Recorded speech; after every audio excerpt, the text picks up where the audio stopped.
ડભોઈ પૌરાણિક શ્રી વાઘનાથ મહાદેવ મંદિર ખાતે વિશ્વ કલ્યાણની ભાવનાથી લઘુરુદ્ર યજ્ઞનું આયોજન કરવામાં આવ્યું હતું। શિવ મહાપૂજા સાથે હોમાત્મક લઘુરુદ્ર યજ્ઞમાં મોટી સંખ્યામાં યજમાનો જોડાયા સાથે વિદ્વાન બ્રાહ્મણો દ્વારા વૈદિક મંત્રોચ્ચાર સાથે લઘુરુદ્ર યજ્ઞ સંપન્ન થયો હતો। ડભોઈ હાલ 3 માસ પૂર્ણ થવાને હવે ગણતરીના દિવસો બાકી છે, ત્યારે શિવભક્તો શિવભક્તિમાં લીન જોવા મળ્યા છે। ડભોઈ પૌરાણિક શ્રી વાઘનાથ મંદિર ખાતેથી વાઘનાથ મંદિર ટ્રસ્ટ દ્વારા વિશ્વ કલ્યાણની ભાવનાથી લઘુરુદ્ર યજ્ઞનું આયોજન કરવામાં આવ્યું। આ પ્રસંગે મોટી સંખ્યામાં યજમાનો શિવ મહાપૂજા અને હોમાત્મક લઘુરુદ્રમાં જોડાયા હતા। વિદ્વાન બ્રાહ્મણો દ્વારા વૈદિક મંત્રોચ્ચાર સાથે વિશેષ પૂજા કરવામાં આવી।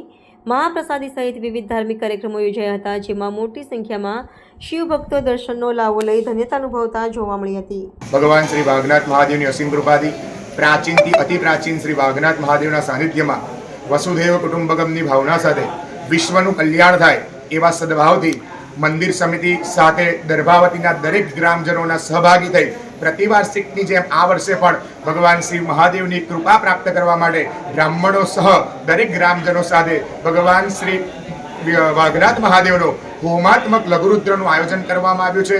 જે લઘુરુદ્રના આયોજન બાદ ભગવાનના કૃપા પ્રાપ્ત થાય એ પ્રતિ અને દરેક ભક્તોનું કલ્યાણ થાય, સાથે સાથે આ નગરજનોને પણ સમગ્ર ભોજન એટલે પ્રસાદીનો પણ કાર્યક્રમ રાખ્યો છે। અને પ્રતિવર્ષની જેમ આ વર્ષ આશરે ખાસી 20 થી 25 વર્ષથી આ અવિરત મહિમા ચાલુ રહ્યો છે અને આગળ પણ આવો અવિરત મહિમા ચાલુ રહેશે અને દરેક વિશ્વનું કલ્યાણ થાય એવા ભાવ સાથે આજના દિવસે આ યજ્ઞ પૂર્ણાહુતિ તરફ જઈ રહ્યો છે। શ્રી વાઘનાથ મહાદેવ।